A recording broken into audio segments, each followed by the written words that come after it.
성경에는 예수님에 관한 참 많은 신앙 고백들이 있지요. 근데 그 중에서 저는 도마의 신앙 고백이 가장 위대한 신앙 고백이라고 생각합니다. 오늘 본문에 있는 나의 주님이시오 나의 하나님이시니이다, 이 고백 말이죠. 베드로의 신앙 고백과 약간 비슷한 면이 있습니다. 베드로가 주는 그리스도시요 살아계신 하나님의 아들이시니이다 이렇게 고백하였지만, 제가 보기에는 도마의 고백이 조금 더 단순하고 직접적이고 또 힘이 있는 것 같습니다. 성경 중에 외격인 도마 행전에는 예수님께서 승전하시고 나서 그 이후에 도마가 어떤 일을 했는지 저희한테 소개해주고 있는데요. 예수님께서 승천하신 후에 도마한테 나타나셔서 도마를 인도로 보내려고 하셨답니다. 복음을 전하러요. 그 당시에 인도는 거의 마지막 땅끝이었거든요. 아직 중국이랑 소통이 되지 않던 시기였기 때문에 인도는 정말 땅의 마지막이었습니다. 거기로 도마를 보내려고 하자 도마가 가기 싫다고 했어요. 거기까지 어떻게 갑니까? 그러자 예수님께서 도마를 거지로 만드셨습니다. 전 재산을 다 잃게 하고 아주 비참한 노예의 목수가 되게 하셨지요. 아마 이 도마는 약간 예수님과 비슷한 길을 걷게 되었어요. 그래서 예루살렘에서 이제 이렇게 빈민이 되어 있는데, 그때 한 사건이 벌어집니다. 인도의 왕이 자신의 궁전을 짓기 위해서 목수를 찾으러 신하를 보냈는데 예루살렘으로 보낸 겁니다. 그래서 그 신하가 예루살렘을 돌아다니다가 도마를 돈 은 30을 주고 샀습니다. 예수님이 팔린 그 은 30에 도마도 팔린 거지요. 그래서 결국 도마가 인도에 도착을 했습니다. 인도에 도착을 해서 이제 궁전을 지어야 되는데, 이 도마가 궁전 지으라고 왕이 준 돈을 다 도시의 어려운 사람한테 나눠주는 거예요. 그러면서 이렇게 얘기합니다. 왕이 주시는 겁니다 하고 이 어려운 사람들한테 돈을 다 나눠주기 시작했습니다. 그리고 이 특별히 임금이, 인도의 왕이 궁전의 지붕을 황금으로 입히라고 했거든요. 그 돈도 다 나눠줬습니다. 그리고 나중에 왕이 이렇게 물어요. 진척이 얼마나 되었냐? 얼마나 이 궁전이 지어졌냐? 그러자 도마가 뭐라고 하는지 아십니까? 당신이 죽는 날 궁전을 볼 수 있을 겁니다. 이렇게 얘기했습니다. 여러분, 왕이 화가 나겠습니까? 안 나겠습니까? 화가 엄청 나죠? 그래서 이제 도마를 감옥에 가뒀습니다. 그리고 다음 날 처형하려고 했죠. 그날 또 공교롭게 하나의 사건이 벌어지는데, 그 무엇이냐면 왕의 동생이 죽었다가 살아나는 사건이 벌어집니다. 그런데 동생이 죽었다 살아나고 나서 무슨 일이 있었는지를 이제 왕한테 이야기를 하는데, 이게 참 이상한 이야기더라는 거죠. 이 동생이 죽어가지고 하늘나라에 갔는데, 하늘나라의 저 멀리에 굉장히 아름답고 거대한 이 궁전이 지어지고 있더랍니다. 그래서 천사한테 물었대요. 저 궁전 뭡니까? 그러니까 천사가 하는 말이, 이거는 기독교인들이 당신 형을 위해서 짓는 궁전이다, 이렇게 얘기했다는 거예요. 그리고 당신은 이제 이 일을 당신 형에게 알려라 하고 다시 살아나게 해주셨대요. 그래서 이 동생이 다시 살아나가지고 자기 형한테 이야기를 한 거죠. 이 이야기를 들은 이 임금이 내가 죽을 때 나의 궁전을 보는 것이 무슨 뜻인지를 깨닫고 도마에게 세례를 받습니다. 그리고 나서 도마가 인도에 복음을 전하는 것을 허락해 주었고, 도마는 인도에서 복음을 전할 수 있었다고 합니다. 여러분, 실제로 인도의 서부에 가면 고아 항구라는 곳이 있는데 그쪽으로 도마가 들어왔다고 합니다. 그래서 그쪽 지방에는 아직도, 그쪽 지방 교회에는 우리는 도마를 통해서 복음을 받았습니다 라고 고백하는, 신앙 고백하는 것처럼 그렇게 고백하는 전통이 아직도 남아 있습니다. 그리고요, 도마가 전 인도 지역을 돌아다니면서 전도를 했다고 하는데요, 마지막 죽은 곳이 어디냐면, 인도가 굉장히 크잖아요.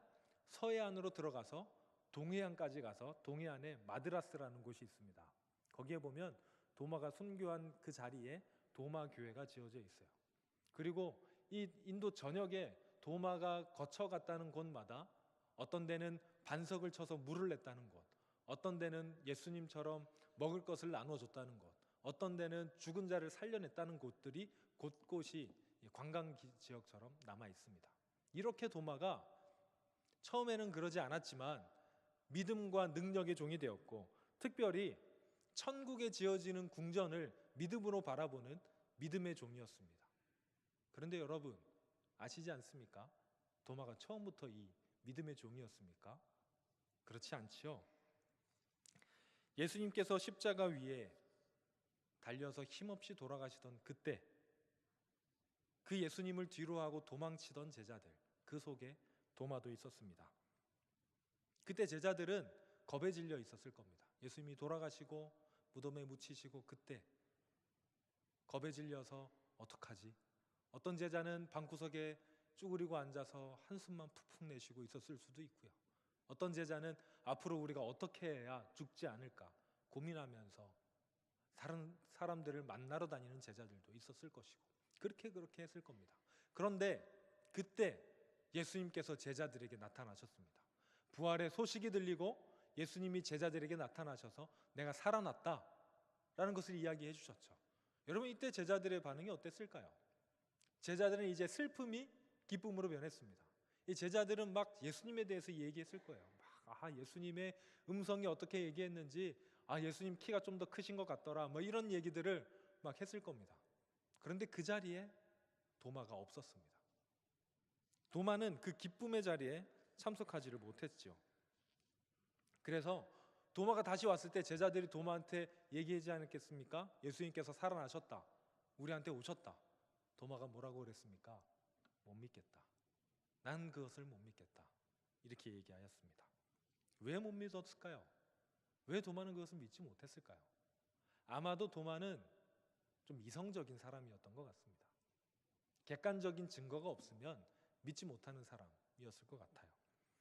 여러분 적어도 도마의 상식으로는 죽은 사람이 살아난다는 것은 있을 수 없는 일이었습니다. 여러분 그렇지 않습니까?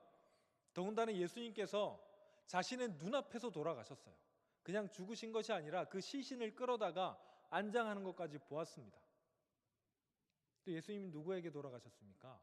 로마 병정들에게 죽음을 당하셨습니다. 아니 한낱 로마 병정도 이기지 못하시는 주님이 어떻게 죽음을 이기고 부활하시겠습니까? 그것도 자기 눈앞에서 돌아가신 그분이. 그래서 도마는 아마도 이 제자들이 환각을 보았거나 비슷한 다른 사람 보았거나 아니면 단체로 자기한테 거짓말한다고 생각했는지도 모릅니다. 아무튼 도마는 믿지 못했습니다. 그래서 도마는 나는 내 눈에 그의 손에 있는 못자국을 보고 내 손가락으로 그 못자국에 넣어보지 않으면 못 믿겠다, 이렇게 얘기했지요. 여러분 도마의 이런 모습이 마치 우리들과 비슷하지 않습니까? 그림에 나오는 도마는 여전히 의심이 가득한 얼굴입니다. 자신의 손을 직접 그분의 상처에 넣는 바로 이 순간에도 그는 의심을 풀지 못하고 있습니다. 도마는 자신의 경험과 이성과 논리에 어긋나는 것은 웬만하면 받아들이지 못하는 사람인 것 같습니다. 요즘 사람들은 예전에 비해서요, 정보를 신뢰하는 것이 부족하다고 합니다. 옛날에는 웬만하면 사람들이 믿었어요. 특별히 TV에 나왔다더라, 아니면 책에 써있다더라 이러면 거의 믿었죠. 근데 요즘에는요, TV에 나오고 책에 써있고 인터넷에 떠돌아다녀도 실제로 자기가 그걸 확인하지 못하면 잘 못 믿는 시대입니다. 요즘 시대가 그런 시대인 것 같아요. 더군다나 자신이 알고 있는 것과 다른 일이 벌어지면 잘 못 믿습니다. 내가 옳다고 생각하는 것과 다른 정보가 나한테 주어지면 그거 잘 못 믿습니다. 하물며 죽은 사람이 살아났다는 그 정보를 도마가 어떻게 믿겠습니까? 여러분은 예수님의 부활을 어떻게 생각하십니까? 정말 예수님이 부활하셨다고 믿으십니까? 요즘에 우리나라 장례 예식에 따르면요, 사람이 돌아가시면 먼저 시신을 냉동고에 보관합니다. 그리고 입관식을 하죠. 여러분 혹시 입관식을 보셨는지 모르겠지만 입관식 때는 수의를 입혀드리잖아요. 그런데 그 수의는 그냥 옷만 입히는 게 아니라 다리와 팔을 다 묶어요. 움직이지 못하게 다 묶습니다. 그래서 실제로 시신이 움직이려고 해도 못 움직여요. 그리고 나서 관에 넣습니다. 관도 묶습니다. 관 뚜껑을 열기도 힘들어요. 이 상황에서 다시 냉동고로 집어넣습니다. 여러분 그 상황까지 다 보신 그 입장에서 그 관에서 시신이 다시 살아날 수 있다고 믿으시겠습니까? 그게 믿어지십니까? 우리의 이성으로는, 우리의 판단으로는 부활이라는 것을 믿기가 참 어려운 상황입니다. 도마도 마찬가지였죠. 도마는요, 예수님의 부활을 믿을 수가 없었습니다. 왜 도마라고 다른 동료들 다 좋아하는데 자기도 좋아하고 싶지 않았겠습니까? 아니, 예수님 부활하셨다는 소식을 왜 믿고 싶지 않았겠습니까? 도마도요, 자기도 기뻐하고 싶었어요. 자기도 예수님 부활하셨다는 것을 믿고 싶었을지도 모릅니다. 그런데 안 믿어지는 걸 어떡합니까? 도저히 내 앞에 그 증거가 없어서 못 믿겠는 걸 어떡하냐고요. 어쩌면 이 제자들 가운데 가장 괴로웠을 사람이 도마인지도 모르겠습니다. 그림에서 예수님의 표정을 한번 유심히 살펴보시기 바랍니다. 예수님의 표정이 어떻습니까? 그리 밝아 보이시지는 않습니다. 어딘지 모르게 걱정스럽고 진지한 표정입니다. 이 그림을 그린 사람은 카라바조라는 사람인데, 카라바조가 왜 예수님의 얼굴을 이렇게 그렸을까요? 여러분, 도마는 예수님의 부활 소식을 믿지 못하고 오히려 그분의 상처에 내 손을 넣어보아야 믿겠노라고 이야기했습니다. 여러분, 이 말을 들은 예수님의 감정은 어땠을까요? 며칠 전에 베드로, 다른 제자들에게 느꼈던 그 배신감이 다시 올라오셨을 겁니다. 그리고 날 보고도 믿지 못하는, 듣고도 믿지 못하는 그 도마에게 말 못할 답답함을 느끼셨을 겁니다. 만약에 예수님께서요, 보통 사람이었다면요, 도마를 사도의 명단에서 제하여 버리셨을 겁니다. 그렇지 않습니까? 아니, 이 믿음 없는 사도가 도대체 나가서 무슨 일을 하겠습니까? 막달라 마리아와 여자들이 빈 무덤을 보고 달려와서 제자들에게 소식을 전했을 때, 그때는 도마가 그 자리에 있었습니다. 베드로와 요한이 가서 무덤 속에서 그냥 세마포만 눕혀져 있는 것을 보고 달려와서 제자들에게 예수님이 부활했다고 알렸을 때, 그때는 도마도 있었어요. 그렇지만 도마는 믿지 못했습니다. 이 믿음 없는 사람이 어떻게 복음 전하는 하나님의 사도, 예수님의 제자가 되겠습니까? 어쩌면요, 도마가 현대인이라면 복음 전하기 가장 어려웠을 사람이기도 합니다. 직접 증거를 대보라고 할 만한 사람이니까요. 예수님께서 도마에게 다시 나타나셨을 때, 자기를 믿지 못하겠노라고 얘기했던 이 제자에게 예수님께서 그 얼굴을 마주하셨을 때, 여러분, 예수님 어떤 마음이셨을까요? 이 배은망덕한 도마에게 자신의 창에 찔린 수치스러운 상처에 그 도마의 손을 끌어서 상처에 넣게 하시는 그때 예수님 어떤 심정이었을까요? 카라바조가 표현한 예수님의 표정은 사실 도마를 향한 예수님의 마음을 나타내고 있습니다. 이 표정에 드러나 있는 걱정, 바로 이것은 도마를 향한 예수님의 사랑입니다. 어떻게 해서든, 그게 비록 자신의 상처를 다시 손으로 헤집는 일이라고 하더라도 예수님은 도마가 믿음 없는 사람이 아니라 믿음 있는 사람이 되기를 원하셨습니다. 그래서 자신의 상처에 손을 집어넣는 그 순간까지도 의심을 지우지 못하는 도마에게 믿음을 심어주기 위해서 예수님은 다시 한번 자신의 상처를 헤집으셨습니다. 여러분, 예수님은 우리의 연약함을 도우시는 분이십니다. 예수님께서는 우리의 믿음 없음을 도우시는 분이십니다. 그래서 우리가 믿는 자가 되게 하시고 충분히 우리를, 도마를 질책할 수 있는 상황 속에서도 오히려 우리와 도마를 향한 그 걱정과 사랑의 마음으로 다시 한번 자신의 상처를 헤집으시는 그분이 바로 예수님이십니다. 지난주 우리는 우리의 마음을 다해서 예수님의 부활을 축하하고 노래하고 고백했습니다. 믿음 없는 이 시대에 우리는 믿음으로 예수님의 부활을 선포했습니다. 제가 이제 한 가지 질문을 드리려고 하는데요, 우리 성도님들 진심으로 대답해 주시기 바랍니다. 성도 여러분, 여러분은 예수님의 부활을 믿으십니까? 아멘. 예수님께서 부활하셨습니다. 예수님께서 정말로 부활하셨습니다. 그런데 어떻게 이런 믿음이 가능할까요? 어떻게 이런 믿음이 저와 여러분에게 생겨날 수 있었을까요? 사실 우리는 이성을 중요시하고 객관적이고 소위 과학적이라는 것을 믿으며 사는 사람인데 어떻게 우리에게 이런 믿음이 생겼을까요? 그것은 2000년 전에 도마를 도우셨던 예수님께서 지금 우리를 돕고 계시기 때문입니다. 예수님은 우리가 믿음 없는 사람으로 그냥 남는 것을 두고 보지 못하는 분이십니다. 우리가 세상에 지쳐서 믿음이 약해졌을 때, 우리 마음에 그늘이질 때, 바로 그때 예수님께서 찾아오셔서 다시 한번 우리의 손을 그분의 상처에 가져다 대시는, 그래서 우리가 믿음 없는 자가 아니라 믿는 자가 되게 하시는 분이십니다. 약 150년 전에 믿음 없는 이 땅에 개신교 선교사로 처음 순교의 피를 뿌린 사람, 그 사람의 이름도 도마였습니다. 영국인 선교사인 토마스 선교사는 원래 중국 선교에 관심이 있었던 사람이죠. 어린 나이에 목사 안수를 받고 중국으로 아내와 함께 선교를 갔는데 아내가 바로 죽었습니다. 26살의 나이에 아내가 죽고 그보다 더 어린 나이였던 토마스 선교사는 낙심하고 세관 직원이 되었습니다. 근데 그러던 차에 한국에서 천주교에 대한 박해가 심해졌다는 이야기를 들으면서 한국에 대한 복음의 소망을 품기 시작합니다. 그 후로 여러 번 한국으로 오려는 기회를 잡다가 마침 한국으로 가는 상선이 하나 있다 그래서 거기에 통역으로 타는데 그 배의 이름이 제너럴 셔먼호였습니다.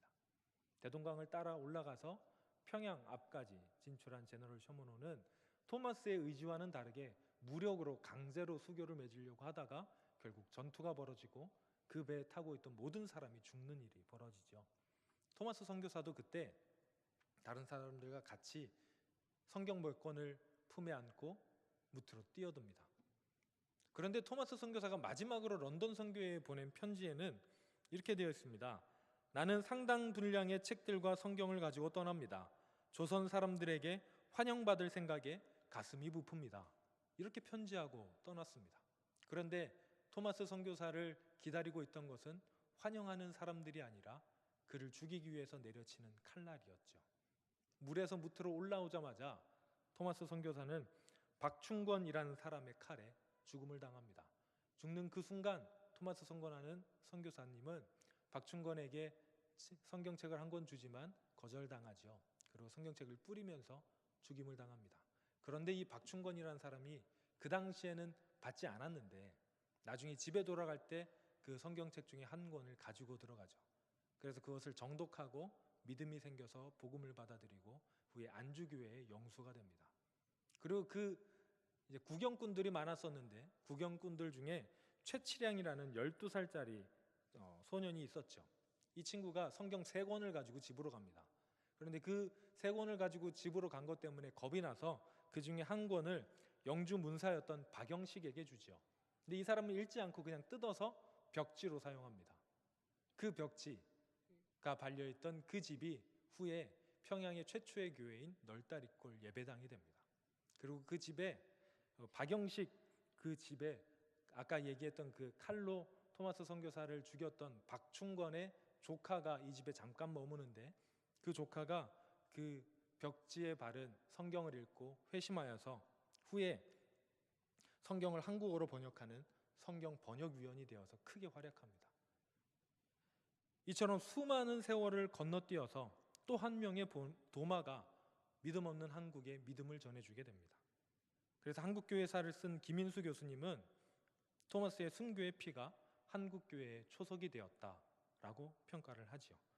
믿음 없는 도마를 예수님께서 자신의 상처를 헤집으면서 믿음이 생기게 하셨고 그 도마가 믿음 없는 인도의 복음을 전하였으며 그 믿음의 물결이 흐르고 흘러서 결국 지금 우리에게도 이어진 것을 여러분 믿음으로 고백하시기 바랍니다. 여러분 우리는 참으로 도마 같은 사람들입니다. 믿음이 부족하고 세상에 흔들리고 연약하고 바로 도마 같은 우리들. 하지만 예수님께서는 이 세상의 모든 도마들의 손을 지금도 붙잡으시고 자신의 상처에 갖다 대시는 분이십니다. 그래서 우리의 믿음 없음을 그냥 두고 보지 않으시고 다시 일으켜 세우시는 분이시지요. 여러분, 지금도 예수님은 우리를 돕고 계십니다. 사랑 가득한 그 눈빛으로 지금도 저와 여러분을 바라보고 계십니다. 그래서 우리를 지금도 믿음의 길로 인도하시는 분이십니다. 여러분, 세상의 어떤 어려움 속에서도, 고난 속에서도, 좌절 속에서도, 어두움 속에서도 우리의 손을 다시 이끄시는, 그래서 그분의 상처로 이끄시는 그 예수님의 손길을 놓치지 마시고 그 손길로 인하여 다시 한번 세상에 승리하고 믿음 없는 자가 아니라 믿음 있는 자라 칭함받는 우리 모든 성도님들 되시기를 주님의 이름으로 축원합니다. 기도하겠습니다. 사랑하는 주님, 우리 연약한 우리의 믿음과 마음과 육신을 주님께서 돌보아 주옵소서. 그래야 해요, 하나님, 믿음 없는 도마와 같은 우리가 믿음 있는 하나님의 자녀들이 되게 하여 주시고 우리를 통하여 하나님의 복음이 전파되는 놀라운 일꾼들이 다 될 수 있도록 하나님 인도하여 주옵소서. 예수님 이름으로 기도합니다. 아멘.